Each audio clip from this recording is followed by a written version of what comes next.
De nous rejoindre pour cette nouvelle table ronde dans ce grand lieu de beauté, de connaissance et de spiritualité, ici à Fès, la cité spirituelle du Maroc. Et merci d'être aussi nombreux dans cette belle Médersa Bouanania. Monsieur Scali nous rejoindra bientôt, ne vous inquiétez pas, seul Dieu sait. Et nous allons continuer finalement cette table ronde d'hier matin consacrée à l'âme humaine. Et aujourd'hui, nous allons développer avec les degrés du nafs. Alors, auparavant, j'avais prévu d'intervenir aux côtés de cette noble assemblée et non pas de me substituer à notre président adoré. Alors, pardonnez-moi si tout n'est pas parfait. Capitaine Haddock. Qui est Capitaine Haddock? Moi-même. Voilà. Alors, nous avons le plaisir aujourd'hui de retrouver Bertrand Vergely, philosophe et surtout grand théologien orthodoxe. Ça n'a pas été forcément bien entendu ou précisé hier, donc ça nous permet aussi de voir une autre facette de ce joyau qui est la vérité. Éric Geoffroy à mes côtés à nouveau, le professeur Denis Grill, que nous avions vu dimanche rapidement, Myriam Septi de la table ronde d'hier, et Enric Inami, qui nous vient des Balkans et de France également, qui est le petit nouveau de la table ronde et des intervenants.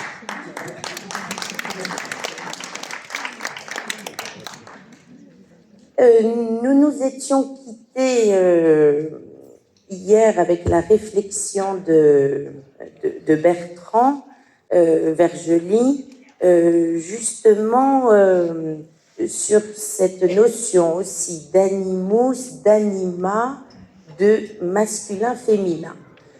Lorsque j'ai pris connaissance du sujet comme vous, n'étant pas ou très peu arabophone, les degrés du nafs, je me suis dit, tiens, j'ai toujours pensé que ce qui était du domaine de la brise était au féminin, j'ai toujours parlé de la nafs, et là, c'est devenu du nafs. Alors, ça va très bien avec ce que Bertrand nous avait dit hier, qui pourra éventuellement nous rappeler sur ce côté jungien de animus anima.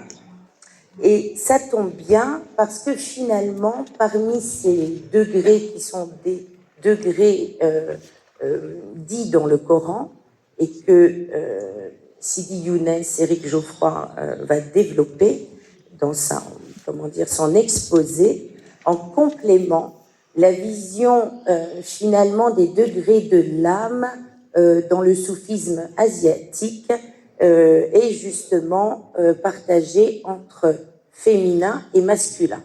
Donc ça, on le trouve notamment chez Rumi, dans son opus magna, le Masnawi, dans l'ouverture des 18 premiers distiques, où justement, il nous dit, donc après le début que vous connaissez, écoute le ney comme il se lamente, cette plainte est une histoire de séparation. Je fais référence en fait au premier manuscrit, parce qu'aujourd'hui, on connaît davantage, écoute le ney, raconter une histoire et se lamenter de la séparation. Ce n'est pas la même chose. Bon, peu importe. Depuis que j'ai été coupée de la roselière, fascinée par mon triste chant, hommes et femmes gémissent de chagrin. Or, si vous écoutez bien un maître de la Mevleviya, en tout cas un héritier de la Mevleviya, qui est Qudsi Erguner, Le commentaire de la Mevleviya de Hommes et femmes gémissent de chagrin fait référence en fait au degré d'évolution de la nafs et non pas au corps sexué des humains. Il faut savoir que au départ, l'état de l'âme est plutôt féminin. J'ai pas dit femme, j'ai bien dit féminin. Et plus les degrés avancent et plus on arrive à un côté masculin, à une maturité, virilité que l'on nomme Rujulia. Peut-être que notre cher Younes Éric Geoffroy nous en dira un petit peu plus. Et c'est particulièrement intéressant parce que lorsque nous lisons Rumi, on peut se dire « Ah ben tiens, elle est un peu misogyne, la façon dont il parle des femmes nous paraît parfois un peu misogyne, mais non, vous savez très bien que tout ce qui est dit dans le Masnawi est hautement symbolique et les personnages, les figures féminines symbolisent les degrés de notre âme. La première histoire après l'ouverture du Masnawi nous conte celle d'une jeune esclave. Vous savez pratiquement tous qu'il s'agit de notre nafs. Certains vont me dire oh bah oui, encore une fois, c'est le féminin qui est esclave et c'est le masculin qui est dans la maturité spirituelle. Et ça va vous agacer, je le sais.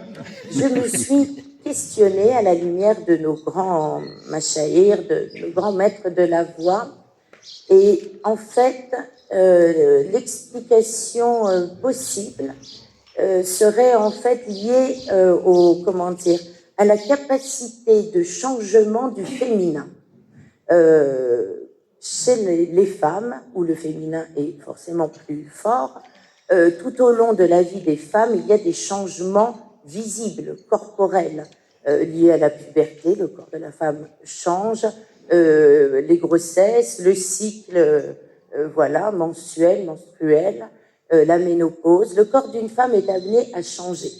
Et ce n'est pas un hasard s'il y a finalement, je remarque, toujours beaucoup plus de femmes lors des assemblées spirituelles, en tout cas ici, et même de par le monde. Parce que les femmes ont cette chance de pouvoir être plus facilement dans le changement. La stabilité de l'élément masculin rime aussi avec l'immobilité. Et spirituellement, c'est quelquefois un peu plus difficile. Bien sûr, les hommes qui sont ici ont réalisé l'harmonie entre leur féminin et leur masculin, sinon ils ne seraient pas ici.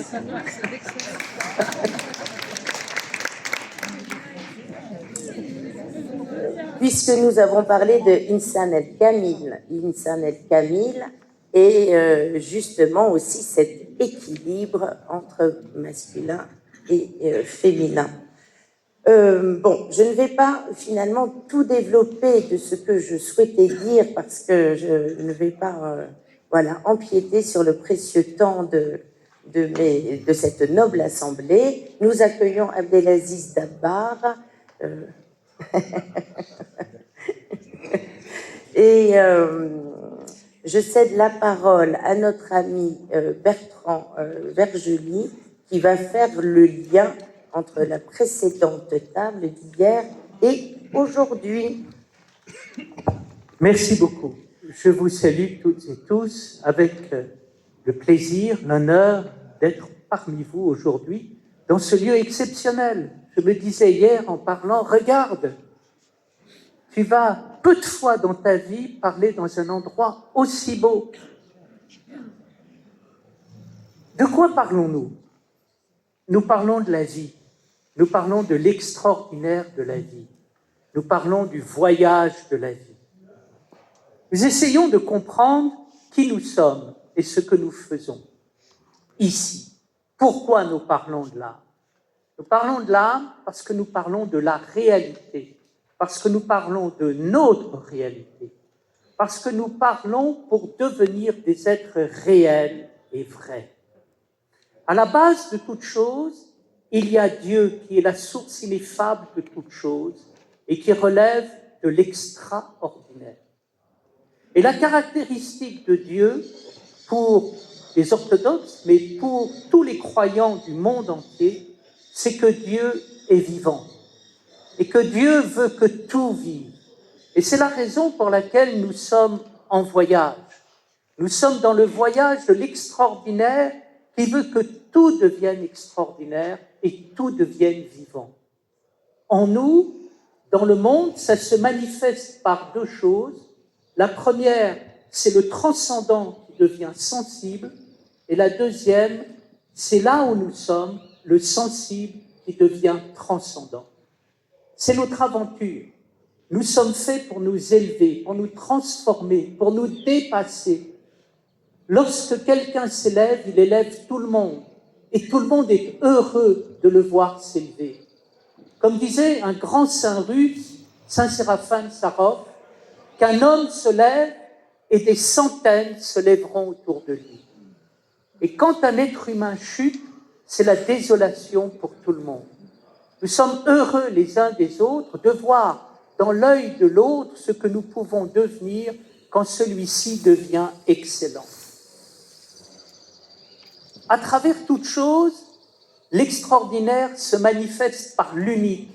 Et ça a été dit maintes fois, mais il est toujours bon de le répéter. L'unique est partout. Tout être, toute chose ont quelque chose d'unique. Et l'âme en nous est l'expression de l'unique. Qu'est-ce que c'est que l'âme? L'âme, c'est la pratique du moi accompli. Nous avons tous un moi, mais ce moi doit encore vivre et doit s'accomplir, et il s'accomplit lorsqu'il est plein d'âme. Qu'est-ce que c'est que l'expérience de l'âme? C'est en nous le Dieu vivant, le sensible qui devient transcendant, et le transcendant qui devient sensible.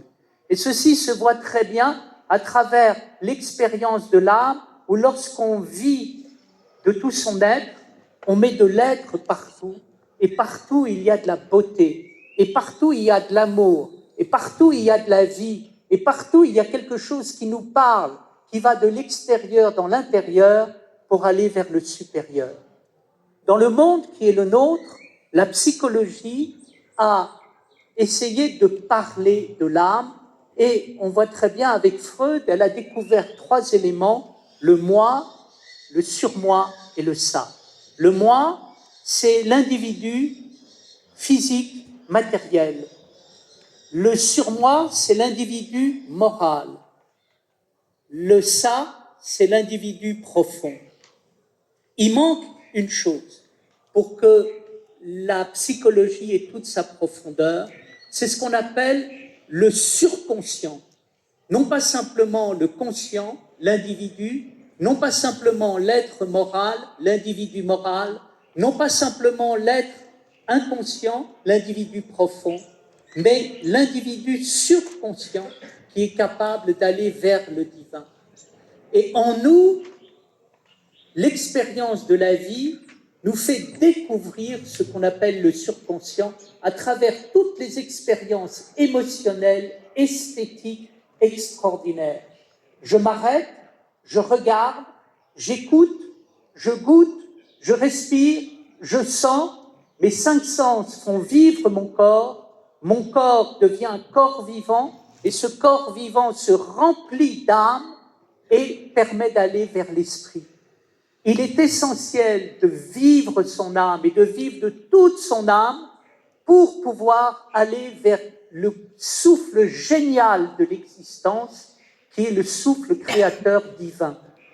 Autour de nous, nous apercevons les drames, les souffrances, les maladies, la violence de quelqu'un, d'un monde qui a perdu son âme, perdu sa relation avec le divin. Mais nous apercevons heureusement également des maîtres, des initiés, des libérés vivants qui nous permettent de découvrir notre âme et de refaire le lien avec l'esprit. Dans la tradition, il est question des degrés de l'âme. Et les degrés de l'âme sont à la fois matériels et visibles, mais aussi invisibles.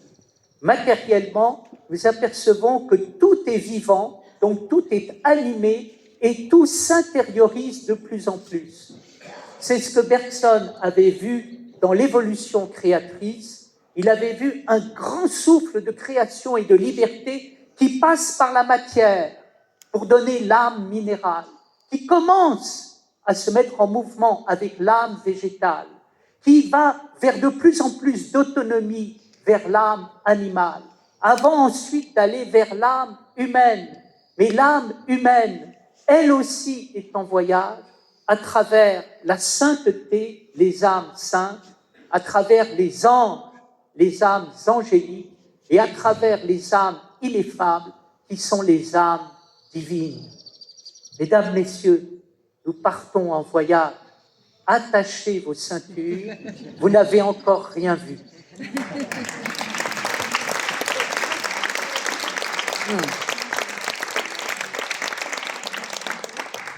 Alors, merci beaucoup, cher Bertrand.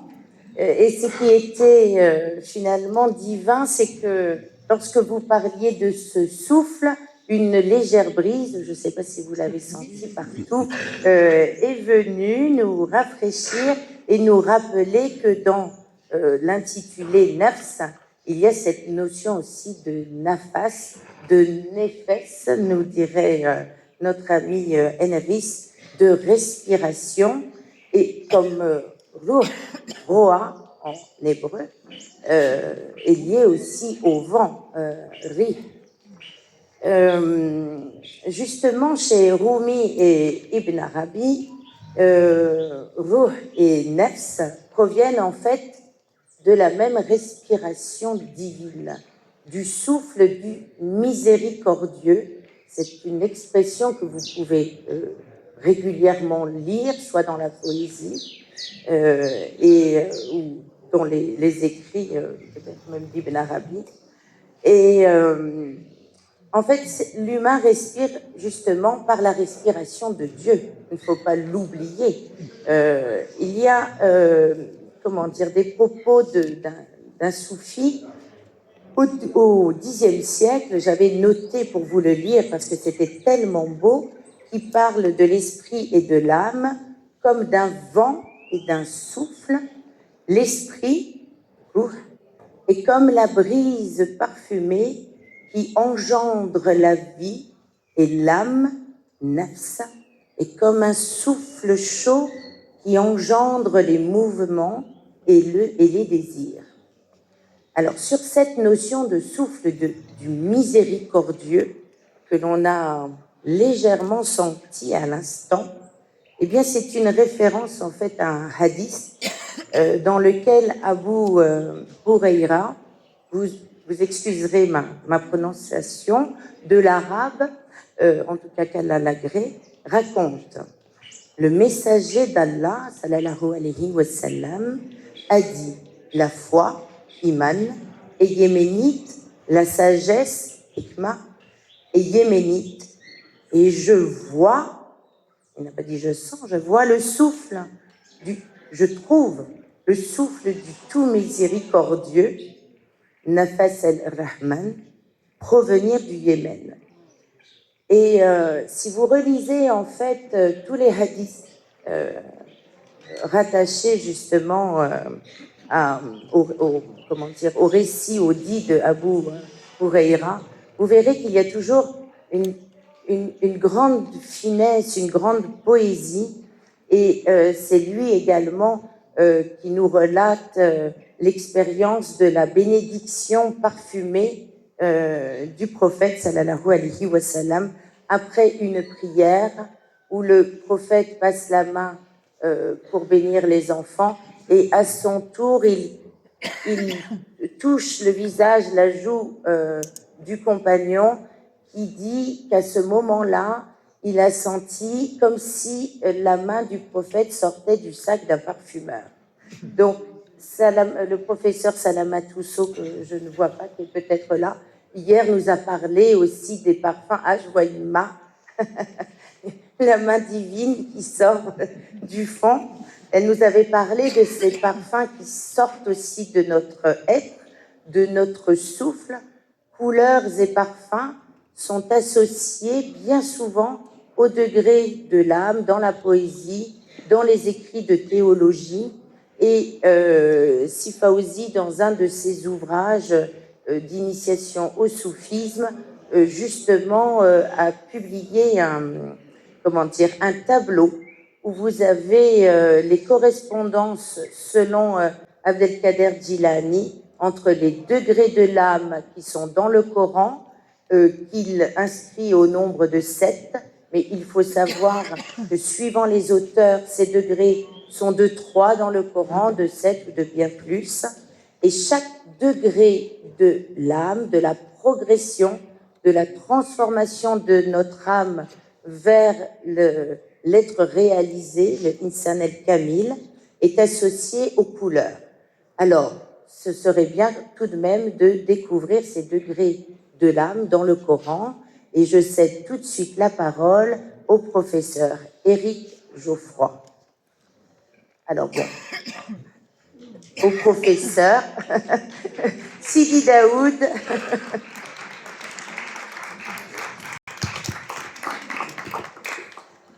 Bismillahirrahmanirrahim. Sallallahu ala Sayyidina Muhammad. Alors, il faut bien que vous sachiez que nous sommes dans la pure improvisation. Voilà, nous laissons guider par nos âmes ou nos souffles, je ne sais pas. Nafs et nafas, c'est pas tout à fait la même chose quand même. Mais alors, je voudrais revenir d'abord sur ce qu'a dit ceux qui parlent au nom de l'orthodoxie, l'âme, expression de l'unique. Alors, le Coran est plus radical. Il appelle l'homme nafs wahida, une âme unique. L'homme, un grand H, l'homme comme ou l'androgyne, si vous voulez, avant même la distinction du masculin et du féminin, est appelé dans le Coran l'âme unique. Et donc, c'est à partir de cette âme unique que le couple primordial se forme, etc. Donc, l'âme, effectivement, est essentiellement une.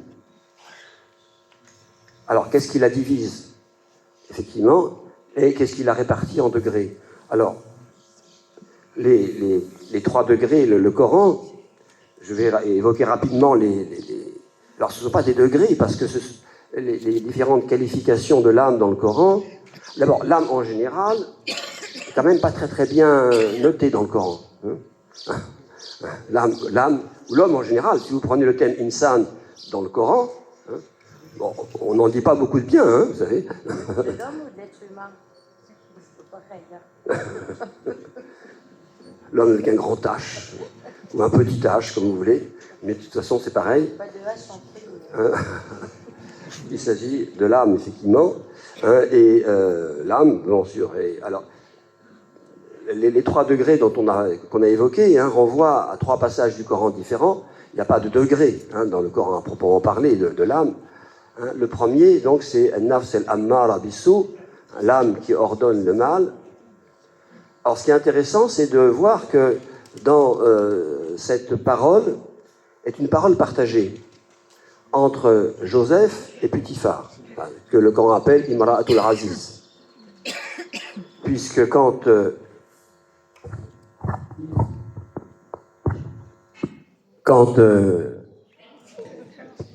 Imra'atul Aziz, donc la femme du chef de l'Égypte, ou le Potiphar dans la tradition biblique, reconnaît sa faute,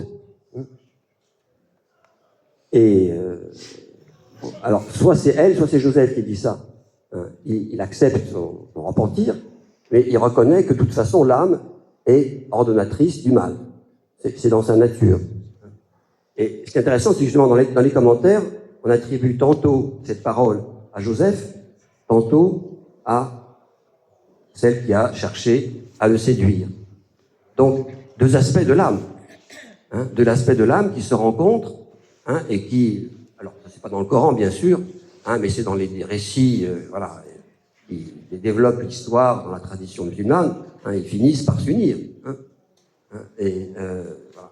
Alors, le deuxième passage, la deuxième occurrence, c'est Nafs el-Lawwama, l'âme qui se blâme elle-même. Mais cette qualification de l'âme intervient sourate, hein, qui commence par prêter serment par le jour du jugement. Donc en fait, c'est l'âme qui, une fois face à son Seigneur, hein, se trouve, hein, ne peut que se blâmer. Alors c'est une vision quand même assez négative de l'âme, on pourrait penser, hein, puisque voilà, l'âme ne peut que se blâmer et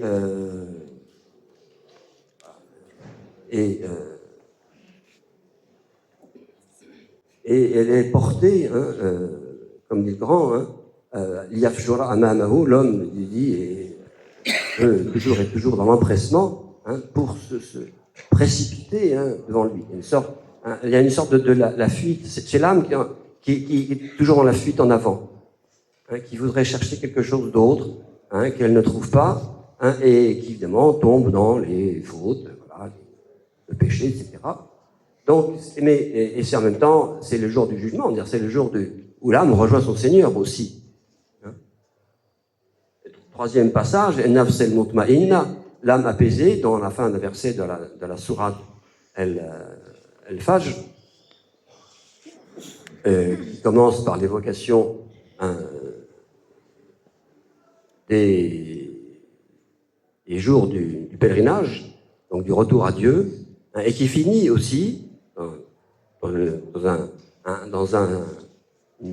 une dynamique tout à fait cyclique et tout à fait particulière aux sourates du Coran. Hein, en général, les sourates reprennent à la fin ce par quoi elles ont commencé. Hein, là, effectivement, l'âme est interpellée par Dieu, hein, en tant qu'âme apaisée. Ayatuha nafsul mutma'inna. Irji'i ila rabbiki radiyatan mardiya. Reviens vers ton Seigneur, satisfaite, hein, et satisfaite et objet de satisfaction. Donc là, effectivement, c'est la réalisation parfaite, hein, de l'harmonie, hein, entre l'âme et son Seigneur. Et revient vers mes serviteurs, et là, les serviteurs de Dieu sont ceux que Dieu s'attribue à lui-même, hein, mes serviteurs. Hein, et Watrouli Jannati rentre de mon paradis. Le mot Jannah en arabe, comme vous savez, hein, ça veut dire un jardin, bien sûr, hein, mais c'est aussi l'idée de protection, c'est-à-dire l'âme est totalement, à ce moment-là, réintégrée. C'est la réintégration de l'âme, hein, donc il y a ces trois. Alors, à partir de là, effectivement, les auteurs du Tasawwuf, hein, ont développé, hein, les degrés de l'âme auxquels a fait allusion Carole. On ne peut pas reprendre ça. Hein, ça, c'est un développement ultérieur. Les premiers auteurs du soufisme, Muhasibi, sont plutôt dans la recherche, hein, des défauts de l'âme. Hein, Tirmidhi aussi. Hein, voilà. Qu'est-ce qui, au fond, l'âme, voilà, la méfiance à l'égard de l'âme qui éloigne l'homme de son Seigneur par égoïsme, un sens large évidemment. Hein, et puis, bon, c'est effectivement après, hein, il y a eu ce développement du soufisme avec l'avènement des voies spirituelles où, effectivement, on a élaboré, hein, ces 7 degrés de l'âme mis en rapport avec les dieux, dans une perspective microcosme, macrocosme, en rapport avec les prophètes, hein, et comme on l'a dit aussi, les couleurs. Donc c'est tout, évidemment, et en rapport avec aussi, hein, le passage d'une forme de cycle, de vocation à une autre.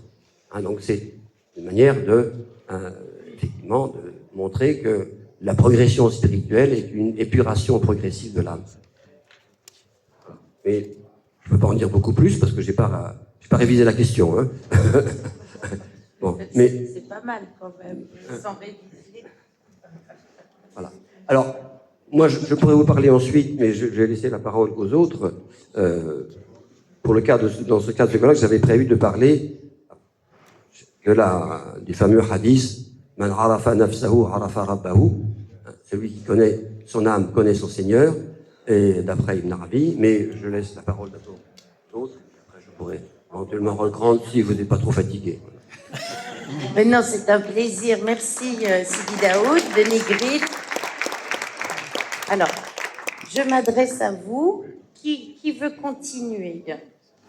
Sur quelle inspiration? Alors, professeur Éric Geoffroy, Sidi Younes.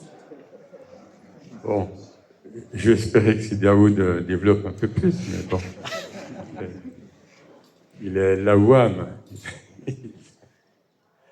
l'école Malamati, hein, les grands Malamati, Malami, Malamati d'Asie centrale, ont leur origine linguistique déjà et spirituelle évidemment dans cette Nafs al-Lawwama, hein, la grande école d'Asie centrale du 9e siècle. Bismillah ar-Rahman ar-Rahim.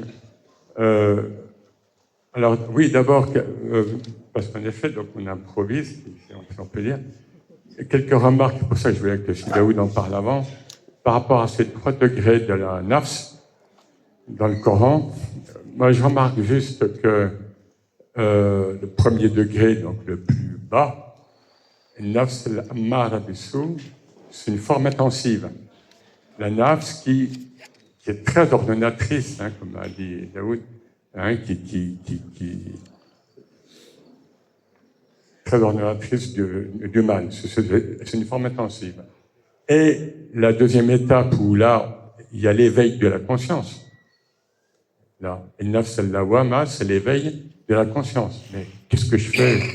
Pourquoi je suis là? Où j'en suis, etc. Il faut que je sorte de cet état, etc., d'addictions diverses, de l'inconscience, etc. Eh bien, c'est pareil. Nafs al-lawwama, c'est une forme intensive. Hein, l'âme qui se blâme beaucoup. Alors, première remarque toute évidente au niveau grammatical, quoi. Là, on voit bien à quel point il y a ce combat intérieur, hein, qu'on a évoqué, c'est le djihad. Nafs al-lawwama, c'est le djihad. Hein, il y a ce combat intérieur, c'est-à-dire je pars de mon âme qui me pousse tout le temps, hein, qui m'incite tout le temps vers le bas. Et là, on rejoint les versets qu'on a évoqués hier. Hein, puis nous l'avons ramené au plus bas des degrés, illa alladhina, etc. On a vu la pente descendante et la pente ascendante, etc. Voilà, donc il y a cette nafs donc il y a ce combat entre cette âme qui est très négative, on va dire, mais très négative, et puis la wama, forme intensive, et qui, une fois qu'elle prend conscience, elle se blâme beaucoup. Alors, enfin, c'est une remarque parce que il faut partir évidemment du Coran, de la lettre du Coran, autant que faire se peut. Et puis alors, pour un nafs mutma'inna, en effet, donc Daoud a cité le verset coranique. Il y a un nafs mutma'inna, donc ça c'est l'âme sereine, rassérénée. Irja'i ila rabbiki radiyatan mardiya.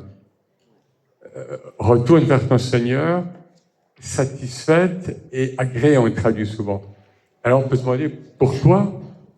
D'abord, c'est la forme ism al-fa'l, enfin la forme active, qui est cette âme qui est satisfaite de Dieu, enfin qui est.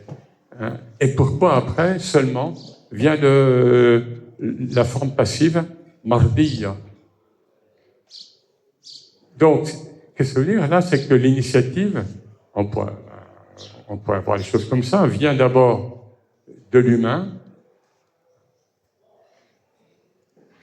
afin qu'il retrouve déjà en lui un rida, pour que, une fois qu'il a accédé à cette station, parce que dans le soufisme, c'est une station majeure, un rida, c'est difficile à traduire ce terme rida, la satisfaction d'avoir un Dieu, la satisfaction d'avoir, et c'est minimaliste hein, ce que je dis, d'avoir un Seigneur, de le connaître, d'être dans ce vis-à-vis, dans ce, etc. Hein, et de reconnaître la rahma divine qui, voilà, donc le rida, c'est un peu tout ça. Et puis la forme passive qui vient après. Alors là, Dieu te reconnaît et t'enveloppe dans cet agrément.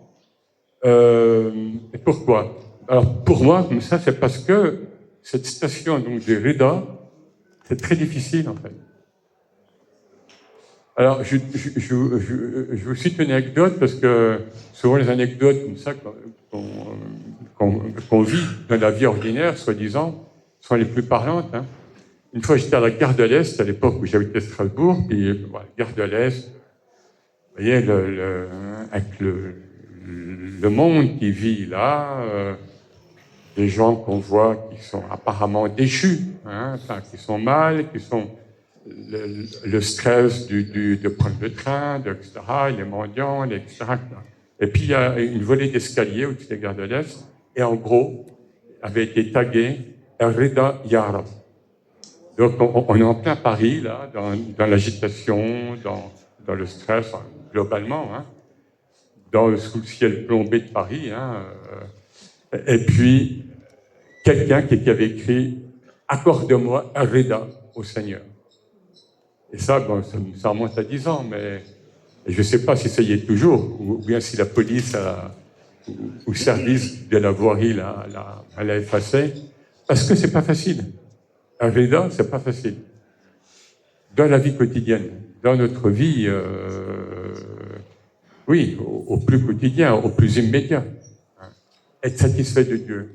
Ça va bien quand on est content, qu'on est dans une bonne atmosphère comme ici, quand on est dans des circonstances chaleureuses, positives, mais ça va moins bien quand on est évidemment dans d'autres circonstances. Et moi je dis tout, pour rester sur Paris, où j'habite pas, hein, je vous rassure, parce que moi j'ai refusé d'habiter Paris, mais voilà, si vous êtes en présence, dans la présence uniquement dans la Zawiya, ici parmi nous, on est entre convaincus, etc., ça suffit pas. Il faut éprouver ce rida, hein, ou cette ni'ma, hein, ce bienfait divin, dans le métro minuit, là où il y a les êtres qui, voilà, hein, vous voyez ce que je veux dire, hein, qui ont parfois bu, parfois pris des drogues, parfois.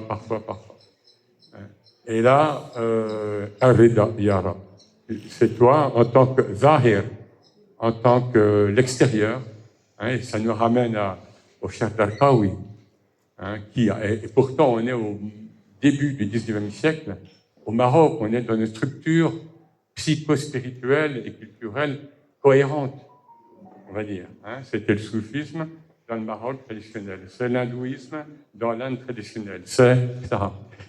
Et le Cheikh Darqawi dit, hein, ça c'est une parole connue par certains, voilà, je comprends que tu sois le batin, il s'adresse à Dieu, je comprends que tu sois l'intérieur, hein, ignorant toute chose, mais je ne comprends pas, enfin, je résume ce qu'il dit, que tu sois zahir. Et là, c'est notre défi actuellement. Et certains nous disent, du coup, il n'y a plus besoin d'initiation en privé, parce que tout se déroule. Hein, le théâtre du monde, ça va. Ben, ça c'est le plus beau, mais écoutons aussi le metal rock. Non, mais il faut le trouver. Il faut le trouver. Une fois, j'écoutais dans de la rue, la fête de la musique, il y avait un groupe, vous savez, de metal rock, ou pire que metal rock. Plus bas encore, à Daldoum. Il y a pire. Mais je les ai vus, j'étais avec mon fils. Ça, oui, maintenant, oui. Et là, bon, et si tu ne vois pas Zahir là-dedans, si tu ne vois pas Dieu, l'apparent, là-dedans, ça ne sert à rien. Parce que tu as une vision tronquée du monde. Tu vois une moitié du monde. Or, ce que nous disent les maîtres, c'est Zul Aynain, avoir les deux yeux. Sinon, on est borgne. C'est Dajjal qui est borgne. Enfin, bon. Donc, la nafs, Renan, la nafs, elle est, en fait, c'est une structure squelettique. Pour moi, je la compare au squelette. Sans squelette, on s'affaisse, on tombe. La nafs, c'est une structure elle a même été pesée, bon, par certains, elle pèse tant de grammes, enfin, bon, on en pense ce qu'on veut, évidemment. Mais c'est une structure. Et c'est une structure polymorphe, comme on dit, protéiforme, voilà, etc. Et donc, finalement, on a de tout avec la nafs. On a le positif, hein. On a, par exemple, dans le Coran, l'horizontalité, et sur terre, il y a des signes pour ceux qui sont doués de certitude, el yaqin. Wa fi anfusikum afala tubsirun. Verticalité. Et en vous-même et en vos âmes, ne percevez-vous pas. Et c'est pas voir. Ra'a, c'est absara. Donc, investiguez votre âme. Donc, elle est riche. Mais travaillez-la. Hein, travaillez-la. Et puis le négatif, alors, et puis le positif, évidemment, on parle aussi de nafs Mohammediya. Et le Coran nous parle de la nafs d'Allah. Dieu vous met en garde contre sa propre nafs. Et d'autres passages coraniques. Alors, c'est quoi la nafs d'Allah? On ne s'est pas posé la question. Or, c'est coranique. Dieu a une nafs. Ou Dieu a la nafs. Donc là, on voit que c'est éminemment positif. Ça ne peut être que positif. Et puis le négatif, alors moi, c'est juste ce qu'on peut vivre dans le zik ou dans des retraites. Hein, c'est nafs et nafas, en effet, et tu l'as bien dit. C'est la même racine. Vous savez que l'arabe fonctionne par racine. Et donc, les maîtres nous disent, quand tu invoques le Ismail Azam, enfin non, le nom Allah, hein, tu épuises le souffle. Hein, tu vas jusqu'au bout. Jusqu'au bout. Voilà. Alors, évidemment, ça a des effets physiques. Évidemment, on évacue les miasmes physiques, mais la face, c'est une nafs. Donc, en même temps, on évacue les miasmes. Je sais pas en français, comment on peut dire autrement. Enfin, c'est en français, mais c'est un miasme, c'est un mot un peu technique. Je ne veux pas dire passer la poubelle. Quoi. Oui, c'est le grand nettoyage. Le grand nettoyage. Et voilà, nafs nafas. Là, en effet, quand j'expire jusqu'au bout, je nettoie. Hein, forcément, le grand nettoyage pour être le plus limpide possible. Hein, et donc, c'est l'oxygène physique, mais c'est l'oxygène spirituel. Hein, je me nettoie, de fait. Alors, merci beaucoup, Sidi Younes. Et puisqu'on est justement dans cette guérison aussi, ce nettoyage de la nafs qu'avait évoqué notre chère Myriam Septi hier, hein, en citant la guérison de l'âme d'Avicenne, ça me donne l'occasion parfaite de lui céder la parole. Cependant, puisque Sidi Younes a évoqué ce petit nettoyage, nous avons avec nous Enris Kinami et j'aurais aimé qu'il nous fasse goûter un instant, tous ensemble, si vous le voulez, une respiration.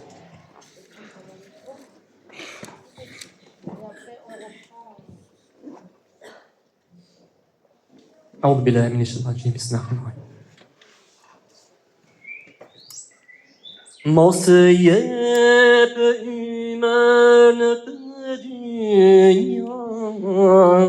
مصيب إيمان الدنيا وجهيدني يترسكا وجهيدني bana ibadet bırakıda, bana ibadet bırakıda, ya Allah, ya Mevla, ya Allah, ya Mevla.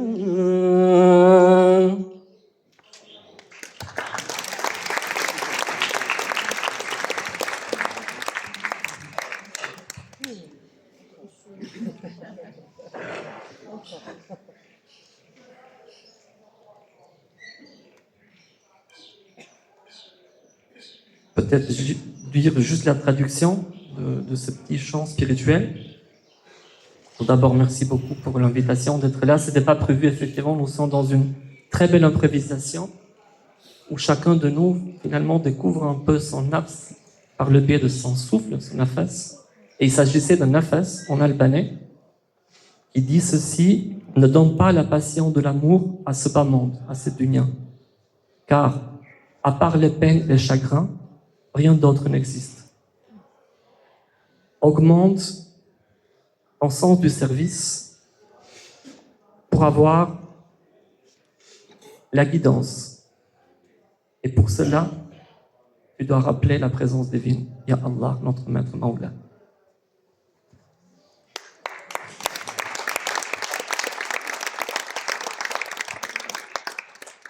Donc, chose promise, chose due. Myriam Septi, est-ce que tu pourrais justement nous en dire un petit peu plus? Merci beaucoup. Hier, on a parlé je vous ai parlé des philosophes, des phalasifa, donc ces héritiers directs de l'héritage du legs philosophique grec. Eux ont une conception de l'âme très intellectualiste. Donc pour eux, les degrés de perfection de l'âme, c'est des degrés purement intellectuels. Ils restent là. Et il y a une révolte contre eux qui se fait au XIIe siècle avec le Razali, qui estime que tout ça est très bien. Il va être très très influencé par Avicenne, vraiment. Mais il y a une révolte profonde, très intéressante, parce qu'elle est profondément nourrie par la connaissance qu'a Razali du Coran. Razali, il est théologien ash'ari, peut-être l'un des plus grands, le plus grand théologien de l'islam du XIIe siècle. Sans Razali, on ne comprend pas grand-chose à ce qui se passe après. C'est vraiment une figure majeure. Avec Avicenne, c'est les deux grandes figures majeures. Et le Razali se révolte contre cette conception purement intellectualiste de l'homme. Et il va chercher dans le Coran une anthropologie vraiment nourrie donc, de l'anthropologie coranique. Ces trois modalités de l'âme qu'on a évoquées tout à l'heure, nafs al-amara bisu, nafs al-lawama, nafs al-mutma'inna, c'est pas des degrés dans le Coran, effectivement. C'est plutôt des modalités de l'être de l'âme. Mais ces penseurs vont en faire des degrés. Ils vont, en tout cas le Razali, va fonder une anthropologie purement coranique. Donc son œuvre majeure, c'est Ihya Ulum ad-Din, et sa volonté réelle, c'est de revivifier donc la science de la religion et de remettre le Coran au cœur de cette pensée, qui est une pensée... alors en riant, je dis à mes étudiants qui décolonialisent la pensée philosophique. C'est vrai que les phalasifa sont vraiment encore très très grecques, même si Avicenne, en intégrant la question de la prophétie, enfin des questions proprement islamiques, a ramené la philosophie au cœur de l'islam, et c'est d'ailleurs grâce à lui que Razali a pu la récupérer. Mais donc Razali va fonder cette anthropologie dans Ihya Ulum ad-Din, et il part de ces trois modalités et il en fait 3 degrés. Et la question pour lui, c'est il va quitter ce plan purement intellectuel, il va déplacer le lieu de la connaissance de l'intellect, il le déplace dans le cœur. C'est le qalb qui devient le lieu de la connaissance, donc ça change tout. Parce que le cœur, il le définit à la fois comme le cœur matériel et à la fois comme une substance qui a accès au divin, donc, qui correspond à la nafs des phalasifa et au ruh des mystiques. Le vocabulaire change selon les différents pans du savoir. Et donc, Razali va chercher à comprendre comment l'homme peut évoluer. Et pour lui, cette évolution, elle n'est pas seulement intellectuelle, c'est là qu'il y a vraiment une rupture, elle est à la fois éthique, spirituelle et intellectuelle. Et donc, ces 3 degrés correspondent aux degrés éthique, spirituel et intellectuel. Et pour lui, s'il n'y a pas ces 3 réalisations en même temps, il n'y a rien. On peut pas être un grand philosophe si on n'est pas en même temps un être profondément incarné dans sa spiritualité et dans son attitude éthique. Donc, c'est très intéressant de voir comment, à partir de ces 3 modalités de l'âme coranique, une anthropologie proprement islamique va être développée au XIIe siècle par Al-Razali, qui va avoir une influence vraiment importante. On la retrouve au lointain XVIIe siècle chez Mollah Sadr al-Shirazi, et ça va très loin chez Mollah Sadr al-Shirazi, parce que en fonction de ce qu'on est ici-bas, on le devient dans l'au-delà. C'est-à-dire on peut devenir un porc dans l'au-delà. On peut devenir mieux qu'un ange. Cette réincarnation est réelle chez Molla Sadra, hein, c'est pas... Et tout est en fonction de ce qu'on a fait, et de qui on est, et du degré qu'on a atteint. Donc cette question, elle a une dimension anthropologique, psychologique, de connaissance de l'être humain, mais aussi eschatologique, de la fin dernière, de ce qu'on devient après la mort, donc en fonction de qui on a été. On devient qui on est, en fait. Et les philosophes prennent ça très au sérieux. Molla Sadra va pousser ça très très loin. Molla Sadra, c'est un philosophe du XVIIe siècle iranien, un immense penseur, un immense métaphysicien, qui doit beaucoup à Al-Ghazali, à Avicenne et à Muhyiddin ibn Arabi. Donc, très rapidement, parce que comme on vous l'a dit, on a été un petit peu amené à improviser voilà, à être inspiré, disons les choses plus joliment, par votre présence. Et donc, moi, ce que je voulais simplement rapidement esquisser, c'est comment, à partir de ces trois... Enfin, parce que le Coran est extrêmement profond, mais comment voilà, la mention de ces trois modalités de l'âme a donné lieu à une extraordinaire anthropologie en islam, notamment le premier à l'avoir pensé comme tel, hein, à avoir remis le Coran au cœur de sa lecture de l'homme, c'est le Ghazali. Il y a un mot qui a été cité, c'est le yaqin, la certitude. Le Ghazali donc déplace le lieu de la connaissance de l'intellect au cœur, et il y a un signe de la connaissance vraie, c'est le yaqin, c'est la certitude. C'est quand on connaît par le cœur, on sait quand on est dans le vrai. Alors que les philosophes ont besoin de la validation de la logique. Le vrai, c'est ce qui passe par un syllogisme qui peut être validé logiquement. C'est comme ça que les philosophes attestent le vrai. À partir de Ghazali, qui a... Enfin, nombreux d'entre vous doivent le savoir, mais Ghazali a une véritable... C'était donc un immense théologien, il a une crise mystique très très profonde, il rejette tout, il abandonne tout, un peu comme c'est arrivé à Rumi, et il va vivre comme un mystique. Et ensuite, à la fin de sa vie, il va écrire un texte important dont on va parler vendredi, qui sont les Mishkat al-Anwar. Mais donc, Ghazali considère que la vraie connaissance, c'est par le cœur. Et cette connaissance, elle est donnée en même temps que sa propre certitude. Donc, il y a un changement de paradigme total.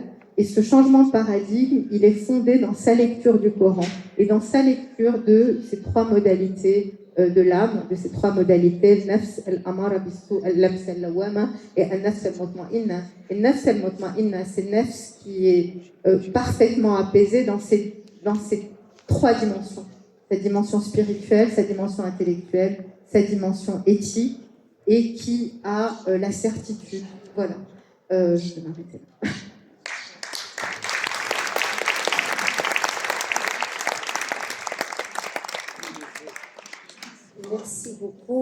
Merci beaucoup, professeur Myriam Septi, pour ce complément. Et puis c'est vrai que finalement c'est un bon complément de ton intervention d'hier. Donc l'inspiration était plus que parfaite. Et si nous avons commencé justement avec cette guérison de l'âme qui est le début aussi du Masnaoui, de cette jeune esclave, c'est-à-dire notre nafs qui est malade et qui a besoin d'un docteur, et ça va être le shir qui va venir. Alors bien sûr, Rumi nous dit attention, il y a de faux docteurs aussi, donc à nous de, voilà, avec peut-être guidés par notre certitude aussi de nous adresser au bon guide spirituel, au bon docteur. Une des figures, et ça c'est ton nom qui inspire ça, hein, chère Myriam, une des grandes figures aussi chez Rumi, figure féminine, c'est Marie. Mais Marie va au-delà de la figure féminine, et ça je fais référence au livre du professeur Éric Geoffroy, justement, sur Allah au féminin, sur le féminin dans le soufisme. Marie symbolise notre âme et l'âme du croyant accompli. Et alors, je n'ai plus directement la traduction, mais Rumi nous dit quand ton âme sera aussi pure et surtout pleine d'amour, pleine de bienveillance. Ça rajoute finalement aussi une qualité en plus de ce que tu as dit en citant Razali. Quand notre âme est pleine d'amour comme celle de Marie, alors on peut engendrer le Messie. On peut en nous, en fait, accueillir le Verbe divin. Et ça, c'est une étape précieuse aussi de ces degrés de l'âme, sans oublier l'amour. Alors, les deux extrêmes, qui veut intervenir entre vous deux? Sidi Abdelaziz Dabbar. Sidi Abdelaziz Dabbar.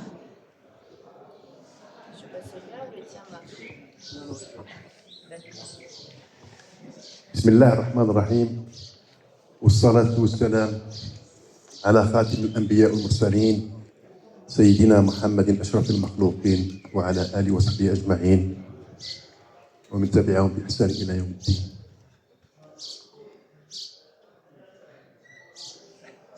I feel so privileged and so good to be in this beautiful place among such beautiful souls.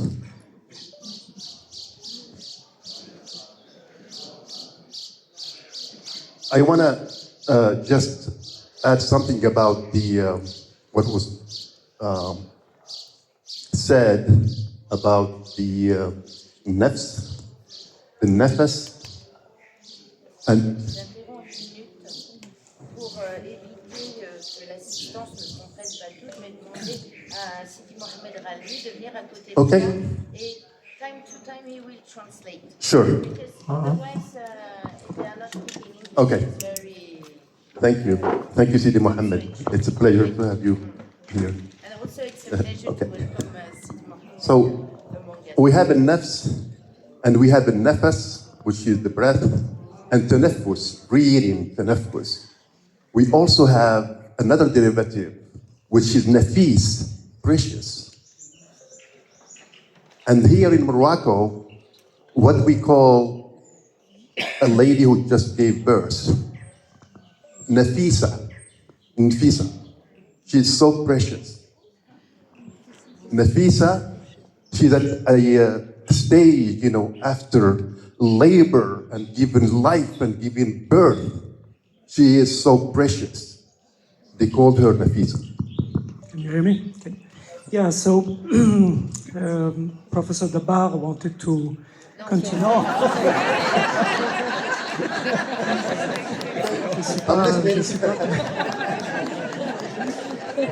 Je le faisais pour moi-même. En fait. Ça nous rassure, tu parles anglais. Oui, ça, c'est maintenant vous le savez. Maintenant, donc, le professeur Dabbar voulait continuer après le nafs, le nafas, le tanafos, le breathing, la respiration, et le nafis ensuite. Et au Maroc, nous avons nafisa, donc la mère qui donne naissance dans toute dans la souffrance, dans la. Okay. We say a lot, especially in these circles. We say the Sufi phrase, "Man arafa nafsah, arafa rabbah." The Quran also tells us something very, very important. Nasullaha fa'ansahum anfusahum. You forget the divine, and then the divine will just make you forget your own self. Donc nous avons, si vous oubliez le divin, si vous oubliez Dieu, Dieu vous oubliera. I don't know. I mean, myself, I have a little bit, of, nafs. In Arabic is nafs. In English and French, l'âme and the soul, right? And when we speak of l'âme and the soul, it's not the same as the nafs, which encompasses the ego. I mean that, and then the evolution part. Donc en anglais, il y a l'âme, il y a il y a l'âme, le soul qui est l'âme, et il y a aussi l'ego. Mais en arabe, il y a plus de degrés. Voilà. So this is a question, to the people who know more on this subject than me, to help, define where the ego is and where the soul is in terms of the nafs. Et donc, c'est aux experts donc, de nous dire quelle est cette différenciation, cette ligne qui sépare l'ego et le nafs. But from a practical point of view, I want to go back to a very, very interesting, surah in the Quran, وَالشَّمْسِ وَضُحَاهَا. When Allah subhanahu wa ta'ala is, it's amazing. I have heard, some explanation of the surah that's just amazing. Because Allah subhanahu wa ta'ala is giving us, some examples of the sun and how it's covered by the night and the moon, etc., just to make us reflect about our own selves. Et donc, d'un point de vue plus pratique, j'aimerais revenir au Coran et donc à une sourate qui décrit le voyage du soleil. Et donc, c'est de là que je voudrais partir. The ayat that concern us is وَنَفْسٍ وَمَا سَوَّاهَا فَأَلْهَمَهَا فُجُورَهَا وَتَقْوَاهَا قَدْ أَفْلَحَ مَنْ زَكَّاهَا وَقَدْ خَابَ مَنْ دَسَّاهَا. I'm gonna ask you. So this is very beautiful and also very practical. Allah subhanahu wa ta'ala is informing us here, after He prepared us with things that we know, the sun that shines, that rises and then goes, and the moon that comes, and all the ayat. Allah subhanahu wa ta'ala is telling us, basically by Him, who have fashioned the nafs, the human nafs. And He was just, أَلْهَمَهَا فُجُورَهَا وَتَقْوَاهَا. He inspired its selfishness and also its purification.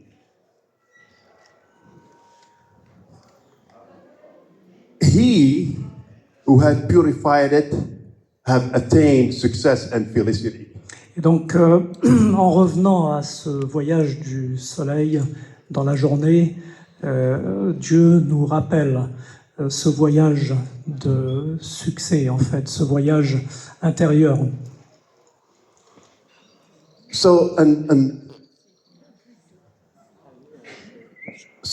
practically, every single soul has the potential to be purified.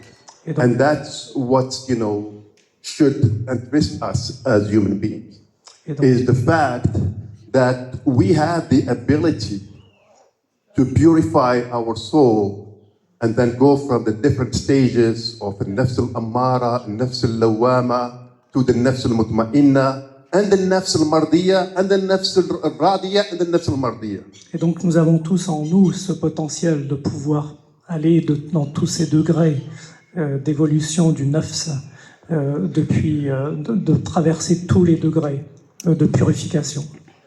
Just for practical purposes, I want to describe, the 4 or 3 stages of the nafs in the Islamic philosophy, which encompass various degree or level, often depicted as stage of spiritual consciousness or awareness or development. Et donc je voudrais commencer par une description pratique des 4 ou 3 degrés du nafs. So those stages reflect the process that, or journey of any soul as depicted by that ayah in the Quran. Et donc, c'est une description de différents degrés dans ce voyage. So the nafs al-ammara is defined as a stage which represents the lower self, which, inclined towards basic desires and temptations. It urges one to indulge in worldly pleasures without much consideration for consequences or moral values. Et donc le nafs al-amara, donc c'est le degré le plus bas du soi, c'est celui qui se laisse aller à tous les plaisirs matériels sans aucune considération pour les conséquences.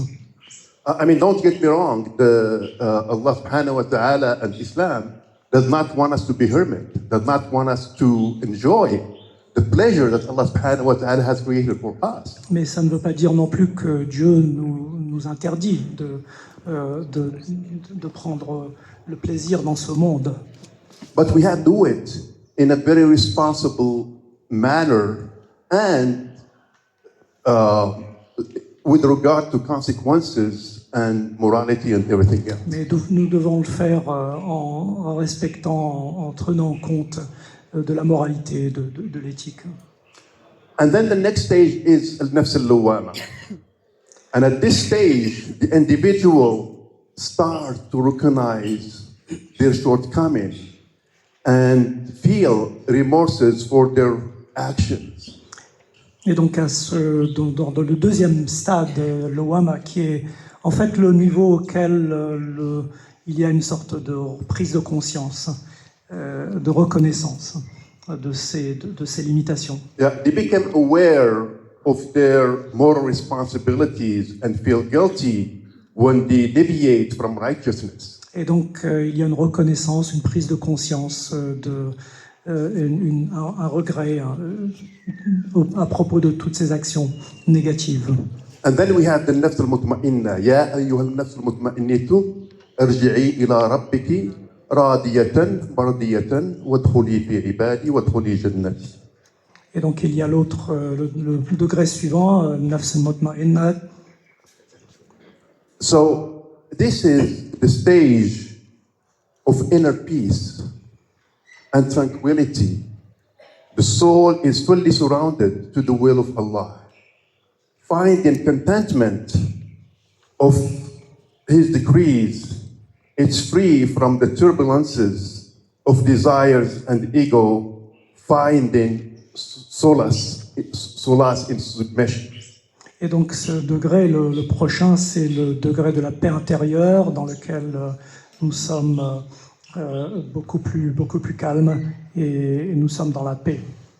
And the nafs al-radiyah, the pleased soul, at this level, the soul experiences divine pleasure and satisfaction.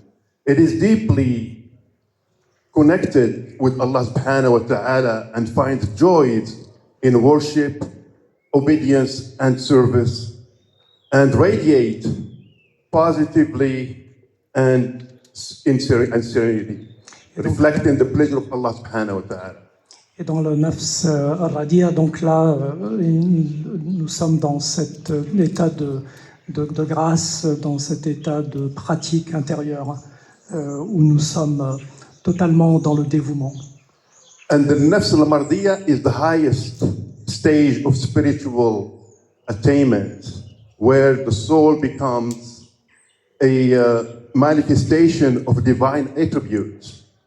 You become merciful, you become generous, you become latif, and all the attributes of Allah subhanahu wa ta'ala start to just flow from you towards humanity and the environment. Et le prochain niveau, nafs al-mardiyah, c'est là que nous sommes totalement imprégnés de divinité et nous retransmettons toutes les qualités, tous les attributs divins de gentillesse, de générosité. So I think understanding those different levels will help one and motivate one toward, going from stage to stage and starting to transcend, their lower selves. I mean, overcoming the lower selves.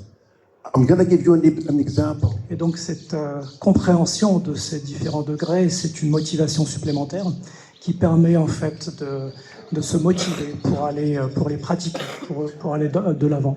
Being generous is very, very difficult for human beings to give because shaitan is promising you, you may need this. No, But Allah subhanahu wa ta'ala tells us, وَمَنْ يَبْخَلْ فَإِنَّمَا يَبْخَلُ عَنَى نَفْسِهِ. Et donc la générosité est la pratique la plus difficile puisque le shaitan va constamment nous mettre des obstacles. And I would like to conclude very quickly, just to add to what Professor Maryam has said in terms of Al-Ghazali, where he defines, like the nature, the human nature. Et donc j'aimerais conclure avec ce qu'a dit professeur Mariam Sati à propos de la nature, De l'être humain. de l'être humain. So there is a station, the animal station, or the animal nature of human being, which corresponds somehow to the reptilian, brain in us. I mean, when you're scared, you don't act with reason. You act with the reptilian, brain, and you're yourself aggressive. Et donc il y a ce niveau reptilien, en fait, animal, où nous réagissons avec des réflexes de peur. And then quickly the predatory station. Et donc la prochaine station, le prochain niveau, C'est the predator. La nature prédatrice. Oui. Voilà. This station involves desires and inclination toward material possession, power and dominance. Et donc là, à ce niveau-là, C'est la nature prédatrice. à ce niveau-là, c'est le désir de pouvoir, le désir d'acquisition. And then you have the concealed station, which is like the station relates to the heart being veiled or concealed from spiritual truth due to the preoccupation with worldly matters. Et donc le prochain stade, c'est un stade plus caché, qui cache en fait toutes les qualités spirituelles et qui ne se préoccupe pas encore à ce stade que de volonté matérielle. Yeah. And this manifests itself with conniving, plotting. Et donc ça se manifeste par des attitudes de manipulation. The manipulation, satanic manipulation. Des manipulations sataniques, oui. And then we have the nature of the station of the angelic station. Et donc le prochain, c'est la station angélique. This station is the highest and the most refined state of consciousness. Et donc là, c'est le niveau de conscience le plus élevé. And at this point, it's just like a nafs al-mardiya, characterized with tranquility, contentment, and connectedness with the divine. Et donc là, nous avons tous les attributs de connexion avec la divinité, toutes les qualités divines. So Al-Ghazali emphasized the fact that any soul, any nafs, can have this journey. You have to know where you are. Et donc Al-Ghazali reconnaît le potentiel en chacun d'entre nous. Vous devez savoir ce qui vous êtes. And have the intention and niyyah, their niyyah. Et donc vous devez avoir la croyance en vous-même. Intention, niyyah, l'intention,